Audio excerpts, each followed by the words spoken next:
Hello everyone, welcome to another edition of Pete's CD Vinyl World. Today I wanted to do another episode where I give it another spin to an album. So today I'm going to do Alice Cooper's 2011 album, Welcome to My Nightmare. This, I guess it was supposed to be a sequel to his 1975 Welcome to My Nightmare album, which was his first solo album.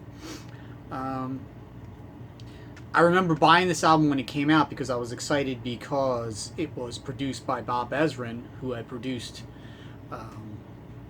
basically all of his 70s albums except From the Inside. Then he went on to produce Dada also in 1983. So it was reuniting with him. And also, there's 3 tracks where the surviving members of the original band, Michael Bruce, Dennis Dunaway, and Neil Smith, play on. And I'll get to those when I'll discuss each song. And also, I have a couple of thrift store pickups that I'll show you at the end. So I just listened to the album again. So the reason why I'm doing it, give another spin for this one, is because I wasn't really that impressed with this album when I got it. And I've listened to it a couple times here and there. Unless the songs come up on I have one of those older iPods that's like 165 gig that's got like 10,000 songs with all my CDs loaded on it. So if a song comes up, I'll listen to it, but I just never like really wanted to listen to this album again. So I figured I'd do it, give it another spin and see how I liked it now. Like I said, produced by Bob Ezrin. I have all my notes here from the album. Odd thing about this album is, like I said, the remaining original members are on 3 tracks. Steve Hunter, who was one of the 2 guitar players from Welcome to My Nightmare through the late 70s, plays on basically every track as well. And the last song, Dick Hunter and Steve Wagner play on, so those were the 2 guys that played on Welcome to My Nightmare. And also, Vince Gill actually plays on a lot of this album for whatever reason. Haven't really heard in an interview why he played on this or what were the circumstances. I mean, overall, the album sounds pretty good. It's a little overcompressed. I don't know if that's just the CD. If any of you have it on vinyl, just let me know. One thing I remembered about the album the first time I listened to it is it just wasn't that memorable as far as the choruses. Supposedly, the storyline is not connected to the original Welcome to My Nightmare. It's supposed to be just another nightmare. Just from listening to the songs, I don't really see any connection with even all of these songs to each other. And they could have just said that this was not a concept album and you would have been okay with it because I don't really see any correlation between any of these songs. But, so the opening song, I Am Made of You. The piano intro is taken from The Awakening from Welcome to My Nightmare. And it's sort of this modern sounding, auto-tuned song. It's okay. It sort of leads you into the album. Next song up is Caffeine, which is a good rocker, modern sounding.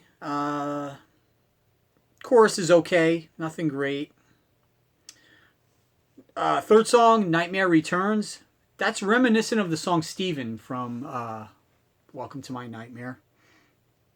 Pretty good song. That title, Nightmare Returns, he used it on an 80s tour for Constrictor, I believe, and it was the title of his home video that came out after that. So I guess he's always had that title in his mind and need to use it. 4th track, Runaway Train. Now, this is one of them where the original band plays on. Does not sound like the original band at all. Almost has not a country vibe, but it almost sounds like something that could be off Flush to Fashion, if you've ever heard that album. So nothing stands out as far as the original band playing on it. Neil Smith and Dennis Dunaway are really great musicians. Great bass player, but great drummer. I'm surprised he never worked with them, or they never worked with another band as far as I know, because they were really great. Last Man on Earth is the next track. Kind of one of those novelty songs he did in the 70s where it sounds like sort of an old time like almost like ragtime song. He did a few of those on like Go to Hell and Lace and Whiskey. So that's one of those songs. Okay. The Congregation is next. Pretty good song. That's a good rocker. Sounds like Alice from the 2000s. So it fits in with like Dragon Town, Brutal Planet, those albums. Next song is, again, another song with the original band. And this is probably the best song on the album. It's called I'll Bite Your Face Off. Definitely, it has a 70s vibe to it, but modern. If this is any indication of what an album with the original band would sound like, it'd be great. It's too bad that the other two aren't just, have no distinction of them sounding like the original band. Really, he probably should only have him play on this song because it's the only one that has any connection. But it's a great song. It sounds like their 70s stuff, but modern. So, if that makes sense at all. Next song up, Disco Bloodbath, Boogie Fever. So, this is almost like a techno song, rock techno song, and John 5 plays guitar on this song. The ending part is this, goes into this rocking part when the solo's great. So that song's okay. Ghouls Gone Wild is next. That song almost has like a rocking Beach Boys vibe to it, which is interesting. Yeah, that was a pretty good song. Next song up, number 10, Something to Remember Me By. So this is a classic Alice Cooper ballad, just like Only Women Bleed, I Never Cry, How You Gonna See Me Now, something like that. But it's pretty good. Number 11, When Hell Comes Home. Modern sounding. Again, this is the third song with the original band. There's something about this song that reminds me of a Stone Temple Pilots song on the album Purple. And I can't place the song right now, which it is, but it's just something about the main riff of the song reminds me of that. But it's very modern sounding. No distinction that this is the 70s band at all. But good song nonetheless. Number 12 was I believe the single off the album, What Baby Wants. And this has that pop singer Kesha on it. If anyone even remembers her at this point. I guess she was hot at the time. It's a pretty good song. I would put it as sort of a novelty song. I think they were pushing it as a single, trying to do that sort of Carlos Santana thing where he had sort of modern singers singing on one of his albums. It's okay, but the problem is Kesha doesn't really come into the second verse, and then they trade off vocals. I don't understand why they didn't do that from the beginning. But overall, it's an okay song. Next song up, number 13, I Gotta Get Out of Here. Odd, but it almost has like a Tom Petty Learning to Fly vibe, if you've ever heard that song. But a little heavier. And it sounds like there was a song called Is There Anyone Home that Alice did in the 90s. It was a new track on one of his live albums. So it's reminiscent of that, but it's pretty good. And then finally the Undertow, which, like I had said previously, teams up Steve Hunter and Dick Wagner from the original Welcome to My Nightmare album. And this album is just a musical journey through all of the songs from the original album. Just has the musical themes, which sort of is cool that they end the album that way.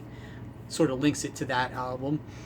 So my overall thoughts on the album, out of 5 stars, I'd probably give it 3 stars. It's not a classic album by any means. In fact, it's not even as good as most of his other albums he's made in the last 20 years.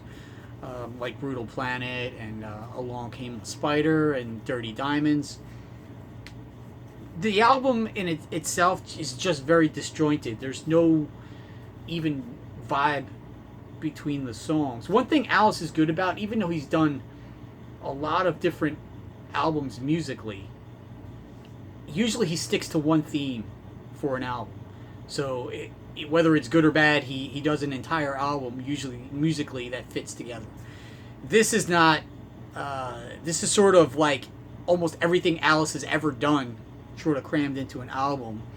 The fact that it's produced by Bob Ezrin, I don't really hear any great production, which is surprising. The album sounds a little flat to my ears.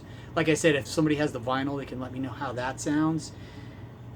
I don't understand how modern albums can possibly sound worse than albums recorded in the 70s. A lot of bottom end on this album too, but overall it sounds okay. Just a little, the vocals and everything, guitars just sound a little flat to me. That being said, it's not a very memorable album. They could have done a better job. It's odd that they had the original band play on this, because that was the first album that they didn't play on. It was his first solo album with the original Welcome to My Nightmare. So it's kind of confusing that way. Probably should have just had Dick Wagner and Steve Hunter play on the whole thing. But like I said, there's some standout tracks. I'll Bite Your Face Off is definitely the best song on here, I would say. If you're an Alice completist like me, I would definitely recommend getting it. So, yeah, just let me know your thoughts on this album. And before I go, I just want to show a couple of thrift store pickups I picked up today from the local thrift store. These are all, I think, either $1.99 or $2.99. First one is Styx 2, the second Styx album. I don't have very many Styx albums, but I was not familiar with any of this period before, pre-Tommy Shaw, so I heard it was good. So for the price, I had figured I'd check it out. Second is an album from the band The Gods. They were a band on Casablanca, along with Kiss and Angel. Actually, on the Millennium Records label, which I believe was either owned or distributed by Casablanca. They were sort of what's known as, I guess, the first biker or stoner rock band. I haven't heard much of their stuff, so I'm anxious to hear it, and it's just cool to have. They did a lot of touring with Angel in the 70s. I believe they played one show ever with Kiss, if I'm not mistaken, but we'll see how that is. Next one up is the Bangles, Everything. I believe this was their third album, and it was the second one that was popular or well known. Always wanted to pick up their albums, and I especially wanted to pick this up because it does have a Kiss connection, because Vinnie Vincent wrote the song Make a Play for Her Now. So there's your Kiss connection for the day. Actually two, one with the Gods. And fourth, Lindsey Buckingham, Go Insane. I've always wanted to pick this up because I've liked the title track. I've heard it's a good album, so anxious to hear that. So again, if you like these videos, please subscribe, and I'll talk to you guys later. Thanks.